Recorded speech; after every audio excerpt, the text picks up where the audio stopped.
The Australopithecus have evolved away their deadliest weapons, long canine teeth. So instead of chewing each other to bits like a bunch of baboons, these guys fight most of their battles with attitude. And no one throws more tood than Gray. So, the old guy stays on top. But somewhere in the forest, I'll bet his challenger is planning a rematch.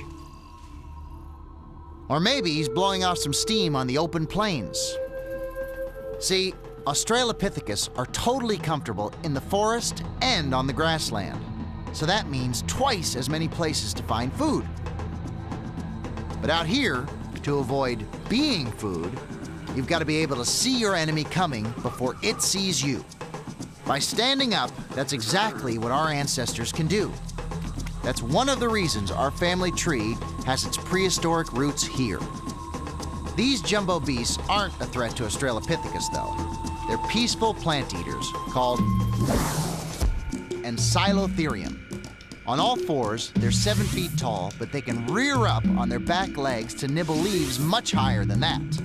The official word is they're extinct. In the remotest parts of Africa, though, legend has it there are still a few out there, like an African version of the Loch Ness Monster.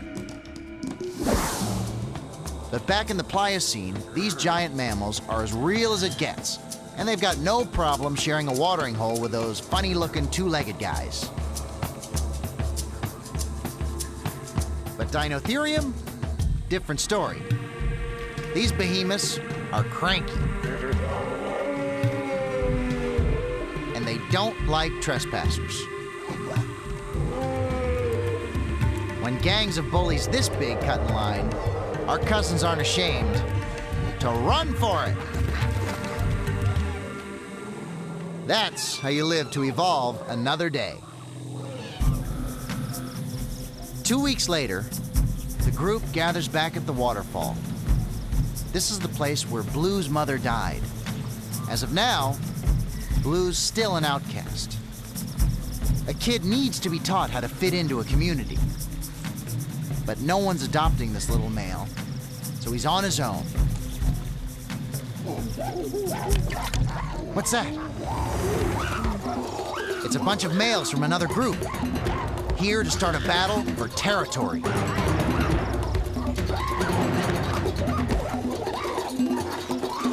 At first, all anyone's doing is a whole lot of screaming.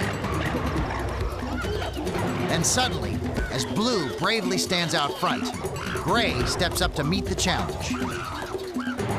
But will it be enough? The males from the other side of the stream outnumber his own group. And they're not backing down. In fact, they're getting ready to charge! Who could stand up to a stampeding force of primates like these? Not our friends, that's for sure. This attack has cost them their territory. And now, in the crazed rush to escape from the attackers, little Blue is getting left behind. First his mother, now this?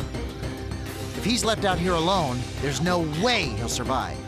So instinctively, he takes off after the group, desperate to catch up. Each day brings our ancestors a new dose of danger. The Australopithecus group had their home near a waterfall for years, but now a rival group has pushed them out. The good news is, little orphan Blue found the group after the ambush. Whew. For now, at least, he's keeping up with the others as they head into a strange new area. It's a good thing they can walk upright. It takes less energy to travel. And they can also keep a lookout over the tall grass for predators.